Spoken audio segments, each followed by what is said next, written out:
নানা আয়োজনের মধ্য দিয়ে রাজশাহী মহানগরীর ছোটবনগ্রাম ঈদগাহ মাঠে ইফতার মাহফিল ও দোয়ার আয়োজন করা হয়।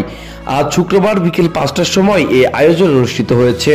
এ সময় বাংলাদেশ জাতীয়তাবাদী কৃষক দলের বিএনপির চেয়ারপারসন এবং সাবেক 3বারের প্রধানমন্ত্রী দেশনেত্রী বেগম খালেদা জিয়ার রোগমুক্তি ও দীর্ঘায়ু কামনা করা হয় এবং সাবেক মন্ত্রী মরহুম অ্যাডভোকেট কবির হোসেনের রুহের মাগফিরাত কামনা করা হয়। উক্ত আয়োজনে উপস্থিত ছিলেন রাজশাহী মহানগর কৃষক দলের আহ্বায়ক মোহাম্মদ শরীফুজ্জামান শামীম, রাজশাহী মহানগর কৃষক দলের সদস্য সচিব আশরাফ, যুগ্ম আহ্বায়ক সাব্বির হোসেন শাওন, চন্ডিবা থানার আহ্বায়ক মনু, আহ্বায়ক শরীফ সহ কৃষক দলের নেতাকর্মীরা সহ আরো অনেকে গণ্যমান্য ব্যক্তিবর্গ এই আয়োজনে উপস্থিত ছিলেন।